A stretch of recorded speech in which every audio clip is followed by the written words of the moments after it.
నమస్తే ఫ్రెండ్స్. నేను మీ ముందుకు రావడానికి మెయిన్ ఇంపార్టెంట్ రీజన్ ఏంటంటే పాముల గురించి అవగాహన కల్పించడం. అంటే నా ఉద్దేశం ఏంటంటే కామారెడ్డి ఏరియాలో ఉన్నటువంటి మన కామారెడ్డి పరిసర ప్రాంతాలు, చుట్టుపక్కల ప్రాంతాల వాళ్ళకు కనీసం నేను అవగాహన కల్పించాలనే ఉద్దేశంతో మీ ముందుకు వచ్చిన. అంటే పాముల గురించి ఫస్ట్ ఆఫ్ ఆల్ మనం పాముల గురించి తెలుసుకోవాలి. ఎందుకంటే నేను స్నేక్ క్యాచర్, నేను పాములు పడుతుంటా. నా పేరు మోహన్ రెడ్డి, మా జంగంపల్లి గ్రామం, బిక్కనూరు మండల్, కామారెడ్డి జిల్లా. ఈ కామారెడ్డి ఏరియాల చుట్టుపక్కల ఎక్కడ పాములు వచ్చినా నేను అక్కడ పాములను పట్టేసి సేఫ్గా తీసుకెళ్ళి అడవిలో వదిలేస్తుంటా. ఎందుకంటే పాముల గురించి మనకు ముందు తెలవాలి. నేను పాముల గురించి క్లుప్తంగా తెలుసుకొని పని చేస్తున్నా.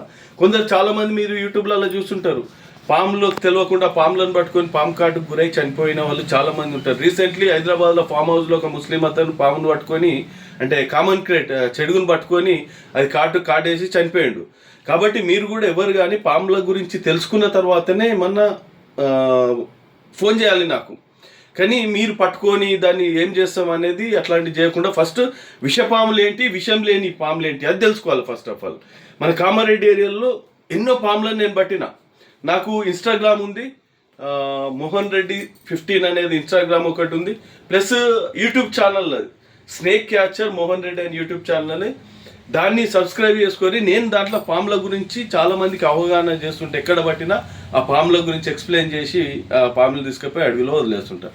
ఫస్ట్ ఆఫ్ ఆల్ మనం తెలుసుకున్న విషయాలు ఏంటంటే మన తెలంగాణ గురించే తెలుసుకుందాం. మన తెలంగాణలో ఒక సంవత్సరానికి పాము కాటుతోటి చనిపోయే వ్యక్తులు 2479 మంది. అంటే గవర్నమెంట్ చెప్పిన లెక్కలు గత సంవత్సరం 2025 సంవత్సరంలో 2479 మంది చనిపోయారు.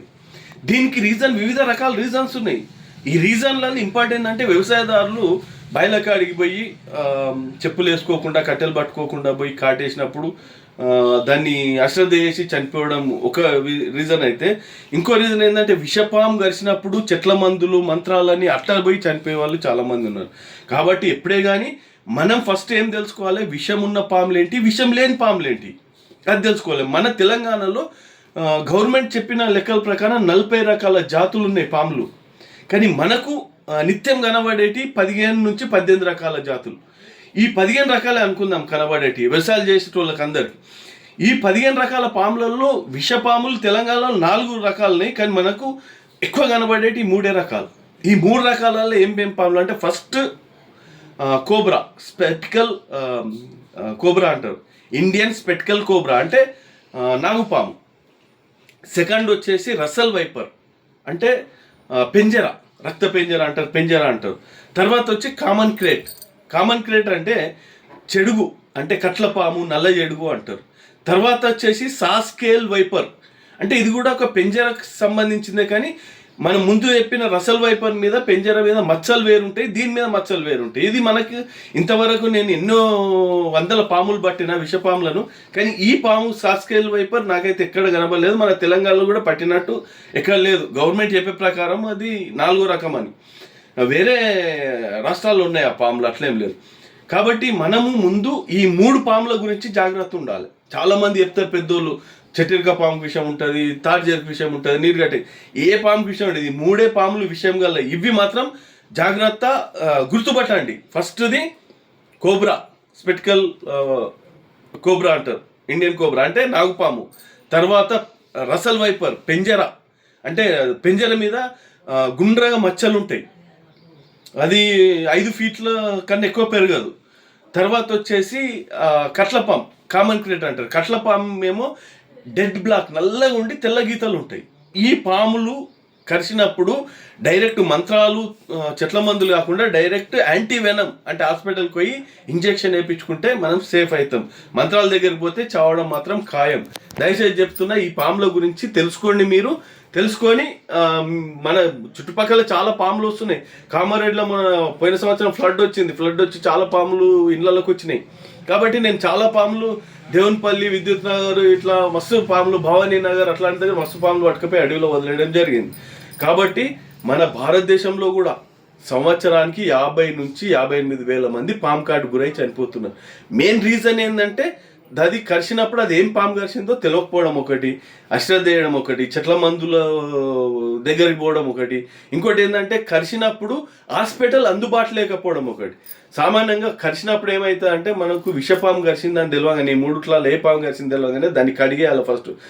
ఐబత్ తినొద్దు, భయపడొద్దు, దాన్ని ఆ గాయాన్ని కడిగేసి ఒక కట్టె లాంటిది కాలుకు కడితే కాలుకు ఆ కొంకి మలవకుండా ఆ కాలుకు కట్టె లాంటిది కట్టి ఒక బట్ట చుట్టాలి. ఎందుకంటే ఫోల్డింగ్ జరగకుండా చూసేసి కార్లోనో బైక్ మీద కూకొని హాస్పిటల్ వెళ్ళిపోవాలి. కామారెడ్డిలో వస్తే కామారెడ్డి గవర్నమెంట్ హాస్పిటల్లో, జీవదాన్ హాస్పిటల్లో మన పాములకు విషం విరుగుడు ఇంజెక్షన్ ఇస్తారు.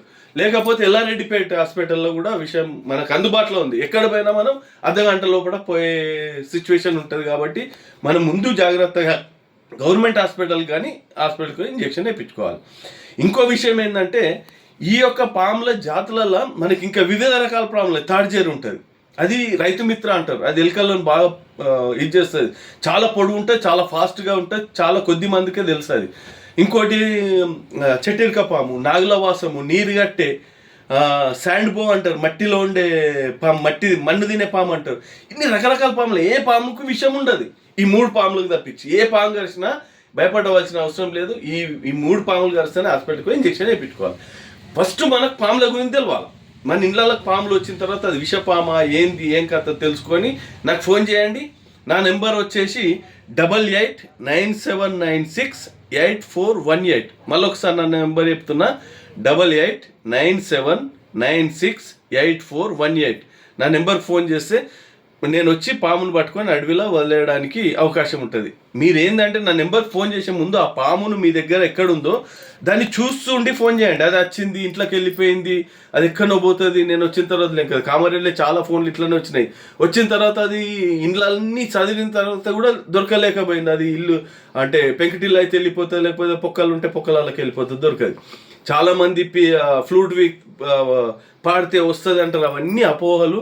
మనకు సినిమాల ద్వారా ఎక్కువ మన పాముల మీద అపోహలు ఉన్నాయి. ఇంకా కొన్ని విషయాలు చెప్తే మీరు పరిశాన్ అవుతారు. కట్ల పాము ఏదైతే చెడుగు ఉన్నదో కామన్ క్రేట్, అది నాకుతుంది అంటారు.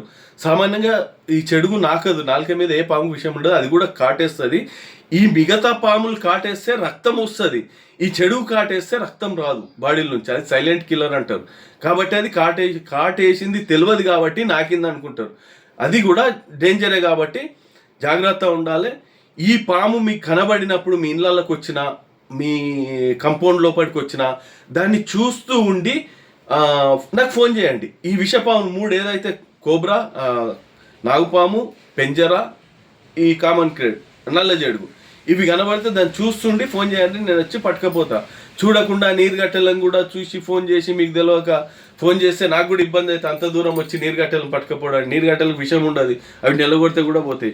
దయచేసి ఈ విషయంలో జాగ్రత్త ఉండాలని మన కామారెడ్డి చుట్టుపక్కల ప్రజలను కోరుకుంటూ మీరు మంచి అవకాశం ఉండి సద్వినియోగం చేసుకొని, దయచేసి మీకు ఒక రిక్వెస్ట్ ఏంటంటే, నాది యూట్యూబ్ ఛానల్లోది స్నేక్ క్యాచర్ మోహన్ రెడ్డి అని, దాన్ని సబ్స్క్రైబ్ చేసుకొని లైక్ చేసుకోండి. దాంట్లో కూడా పాముల గురించి అవగాహన చేస్తుంటా కాబట్టి మీకు కూడా పాముల గురించి చాలా తెలుస్తుంది. పర్యావరణంలో పాములు కూడా నివసించడానికి వారికి కూడా అర్హత ఉంది. కాబట్టి పర్యావరణంలో పాములు చనిపోయినాయి అంటే పర్యావరణం సమతుల్యం దెబ్బతింటుంది. పర్యావరణం కాపాడుకోవాలంటే పాములు కూడా పర్యావరణంలో ఉండాలి. ఇంకా ఈ విషయంలో మీ అందరికీ మనవి చేస్తున్నా ఏంటంటే, పర్యావరణం పరిరక్షణ మనకు ఎంతో ముఖ్యం. ఇప్పుడు మనకు సకాలంలో వర్షాలు పడతలేదు, సకాలంలో ఎండ కొడతలేదు, సకాలంలో చలి వస్తలేదు, పర్యావరణం సమతుల్యం ఆల్రెడీ దెబ్బతిన్నది. కాబట్టి మనం పర్యావరణంలో చెట్లు నాటడం ఒకటి. ప్లాస్టిక్ మెయిన్, ముఖ్యంగా ప్లాస్టిక్ని అవాయిడ్ చేద్దాం. మనం అందరం ప్లాస్టిక్ మీద ఒక యుద్ధం చేద్దాం. ఇంట్లో పేపర్ ప్లేట్లకు బదులు స్టీల్ ప్లేట్లు వాడదాం. ఈ ప్లాస్టిక్ ద్వారా క్యాన్సర్ వచ్చే అవకాశం ఉంది. కాబట్టి పర్యావరణాన్ని కాపాడుకోవాలని కోరుకుంటూ, నా యొక్క చెప్పిన మాటలను మీరు శ్రద్ధగా పాటించి అవగాహన తెలుసుకుంటారని కోరుకుంటూ, అందరికీ నమస్తే, జై శ్రీరామ్, జై హింద్.